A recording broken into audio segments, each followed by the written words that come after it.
Hey, this is Trader Travis, and welcome back to part 2 of 2 in our Trading to Build Wealth training series. Now, in this particular training series, I'm teaching you why I feel that, you should use options to build wealth. Now, in this second part of this training, what I want to do is, share personally what we do with our money, and also, cover this building wealth with options a little bit more. And I also share some of my trading results so you can understand, the approach we're taking in regards to building wealth versus, what it will look like if I use that money to trade for a living. So let me load up that video, and I hope you enjoy. So let me give you a real life example of why we chose not to trade for a living. And before I show you that example, let me ask you a question. What would you rather have? If I came to you and say, you know what, I'll give you $300,000 cash right now. You get two options. I can give you $300,000 cash right now, or I can give you a penny and I'll double that penny every day for 30 days. What would you take? The penny doubled every day for 30 days, or would you take the $300,000 cash right now?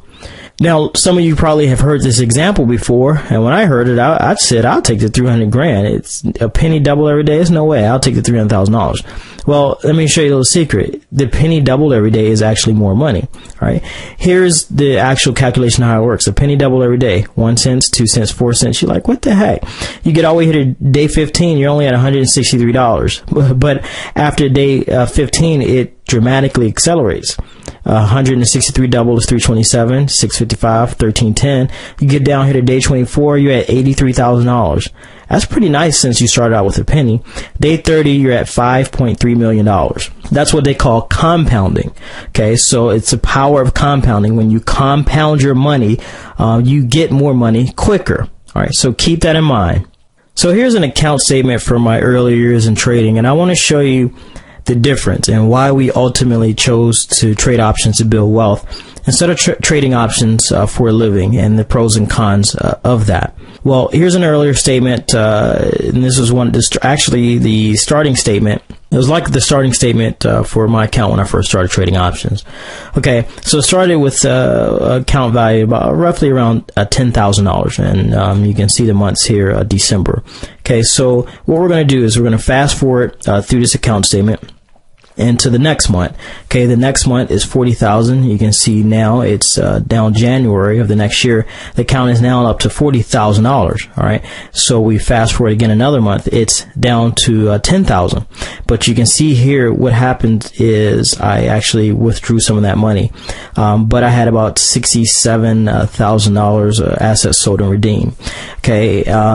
Where is it at? Withdrawals from the account actually, $38,000. Okay, so let's see. So at this account high, it was at about roughly 70,000. To keep the numbers, I am let's just round up to $68,000. Okay, and let's pull out a calculator here. Now, trading for a living is what I did. You saw here, I pulled out cash. I needed that cash. I had homes in foreclosure. I had to spend that money. Well, pulling out all that cash took me back to my starting amount. Okay, then I had to start all over again. All that hard work was gone. Okay, that's trading for a living. You make some money, you need it to pay bills, and so you take the money out, and it's like you're on a treadmill. You're always starting over. You can't really build up your account. If I was trading to build wealth, what I would have done is kept that money in their account, and then grew it from there. Use that money to trade cover calls, spread trading, whatever. I would have had a larger lump sum, though, and have actually made more money than this approach, starting over. Now, as you can see, that account in 3 months' time went from, let's just do about 70,000. I'll show you why. Start with $10,000 times 7. So almost $70,000. I'm rounding up here just to keep the numbers simple. Okay, that's about 3 months. Let's see, what was the day here? No. Oh, 3 months time. Okay. So about 3 months. So 3 months, it turned about 70,000. So let's multiply. Let's say I was able to keep that up. Okay. 3 months later, 70 grand account. Let's multiply by 7 again. Let's say I was able to keep it up. 3 months later, the account would have been at almost $500,000. So in a year, in like 6 months, I would have had almost $500,000 when I started with 10 grand. Okay, we multiply by 7 again, and now we're at $3 million or more. Okay. Of course, that means I would have had to kept that up. So is that possible? Yeah, it's possible, but it's not likely. And so as you can see, this account went from 10 grand to almost 70 grand in a few months. So when you hear those stories about people taking $5,000 and turning it into a million in a year, or 30,000 and turning it into several million in a year, yeah, it is possible, but possible and likely are two different things. I always have known it's possible, maybe for 1 in 100 people. And as you can see, yeah, I was one of those lucky 100. But what those people don't tell you is that in order to do this, you have to take an enormous amount of risk. It's stupid. Sometimes you have to bet your whole account on one trade. It's just a very immature way to handle your money. And so I eventually changed to become more conservative. And I want to show you what that conservative approach looks like. And when I changed to build trade options to build wealth, that's here. This is one of my Options Express accounts. I have Options Express and Thinkorswim.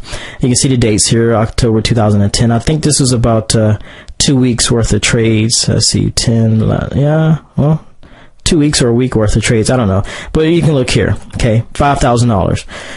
Let's just say it was 2 weeks worth of trades. All right, not that $70,000, or not taking 10, turning it to 40. It's 5. Why? Because I got smart. I got more conservative, and I started being more mature in how I invested my money.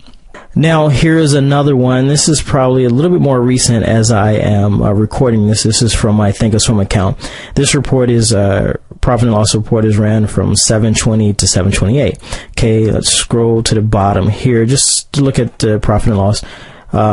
Assets bought. You can see purchase, sales. So purchases 4, sales 76. So profit about 3,300. Okay, again, not that 10 to 40 or 10 to 70 like it was before, but that's what the approach looks like when you become more conservative.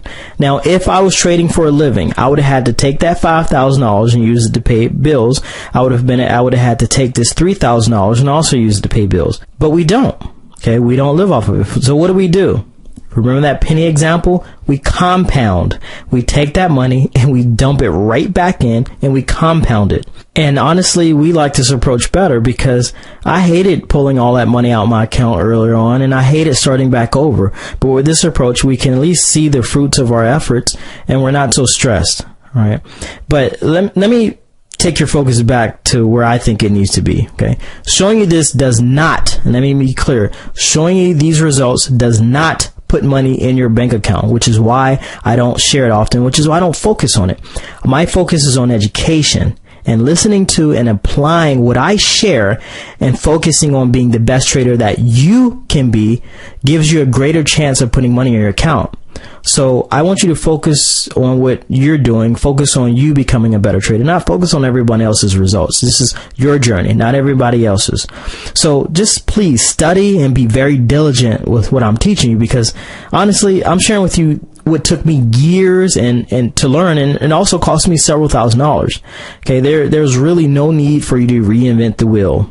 And so the takeaway is that because we chose to trade options for wealth instead of spending everything we earn, we can reach the end result faster. You know, like that compounding result I just showed you here. Okay, if you traded for a living, you would have got here to day 15 and needed that $100 to fill up your car with gas, and you would have started right back over at a penny. Okay, or at $63, you know, right around this day 14, day 13 and 14, starting all over again, like a treadmill, you know, or not a treadmill, like one of those hamsters on those round wheels. But because you can build wealth, you can just take that money and throw it back in the pot, and in 30 days you can have $5.3 million. Yeah, I wish we could do this, but I think you get the point. And so the person who tries to trade for a living, they always have to eat into their profits to pay their bills, while the person who trades to build wealth, they keep getting to build their asset mountain bigger and bigger and bigger. All right. And now, in the beginning of the video, I said that trading options to build wealth is a way easier and less stressful than trying to trade for a living. And I also said that another added benefit is it gives you a higher chance of success. Why is that? Well, because if you want to trade for a living, you have to approach it from a psychological approach instead of a logical approach. Logically, we may look at it, and the logical approach would be to say, you know, go through a 9-question checklist, and, you know, do I have enough saved up, and how much am I starting with? All those different questions. That may make sense from a logical standpoint, but Think about this. I've had the privilege to do debt counseling for years, and there are two different camps. They say that you should, if you're trying to pay off debt, you should line up your debts by the highest interest rate first and then pay those off because they're costing you the most money. Okay, and there's another camp that says, hey, no, line up your debts by the smallest amount and pay off the smallest debt first and then kind of ladder up from there. Pay off the smallest one, then pay off the next smallest one, and then keep going. Well, from my experience, the whole mathematical approach, that's a logical approach. It doesn't work. It doesn't work because getting in debt is not a mathematical problem. Who in their right mind would pay 30% interest, on a credit card or a loan? Who in their right mind would pay 3 times for something? Like if, let's say I said, okay, you wanted to come to me, I'll lend you money for a car, and by the time you finish paying for that car, you would have paid back 3 times what you initially borrowed. Well, that's what people do when they get 30-year mortgages. Okay, so we don't look at the math when we get in debt. We get in debt for emotional reasons. We want something and we want to pay for it. We want to finance it. So you get out of debt the same way, emotionally. Paying off the smallest debt, it gives you a psychological boost. You get excited. You feel like another monkey is off of your back, and you feel weight lifted. So it has a higher success rate than approaching it from a logical or mathematical perspective. Okay, now let's bring this back to trading. Humans have a psychological need for certainty.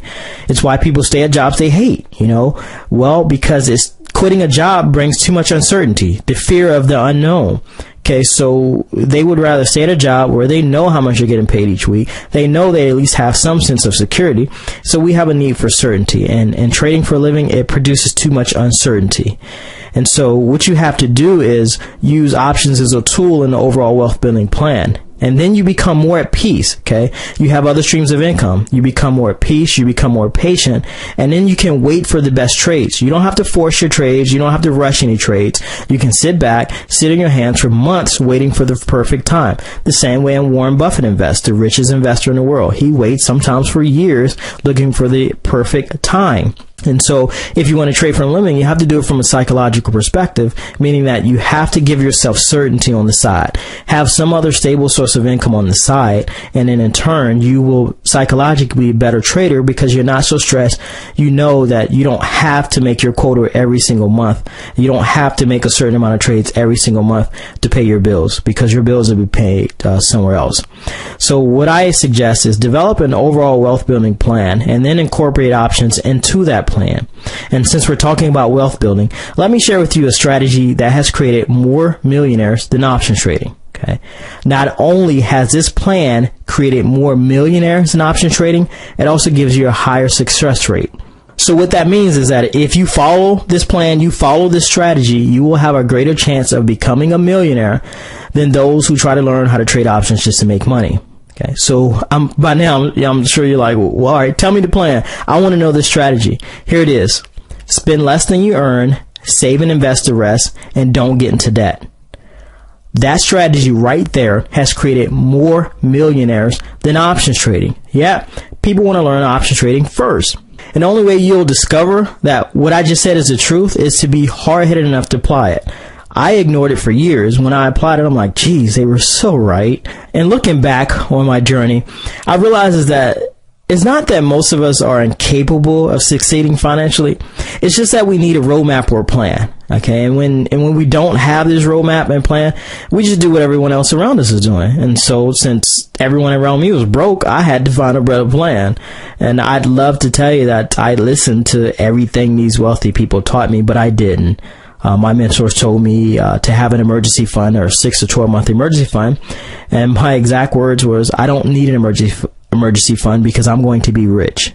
My mentors told me to get out of debt, and I said, I don't need to get out of debt because as long as I can afford the monthly payments, I am okay. I kept trying to build wealth my way. And then one day, Mark Victor Hansen kind of woke me up and he said, you know what? If what you knew and what you were doing could bring you the wealth that you desire, you'd already have it. So at this point, if you don't have wealth, that means that something you're doing and something you know isn't working. So abandon what you think and find a better way. And essentially, what I realized is that I evaluated their advice in the same manner you may be evaluating my advice to you. You can only evaluate advice based on where you are financially and based on your current knowledge of wealth. A lot of what they said did make sense to me. Well, I wasn't wealthy. I didn't have a wealthy mindset, so of course it didn't make sense to me. And what I want you to realize is a lot of what I'm saying to you, it might not make sense until you've created wealth and you look back on the advice I gave you. And so a lot of it has to be taken in faith. And so I'm giving you advice based on what I know works. And I know it works based on where I am financially. And it wasn't until I actually had money and had eliminated debt and looked at everything they told me, and it made sense. I didn't appreciate it at first, but I do now. And so just please start with the basics, build a solid foundation, have a 6 to 12 month emergency fund, all that stuff, Then learn about investing. The stock market isn't going anywhere. It'll be here when you're ready. I've tried everything. So now I use stock options to rapidly increase my wealth, but I use them as a tool and in a sensible way. I don't use them as a ticket to the promised land of riches and glory. I consider stock options the exotic. Spending less than you earn and paying off debt, they're the basics. And so if you don't have a handle on the basics, I can almost promise that you won't succeed as an options trader. Now, I'm willing to be wrong, and I would love for someone to prove me wrong, but no one has proved this theory wrong yet. Stock options are just a tool, just as your paycheck from work is a tool.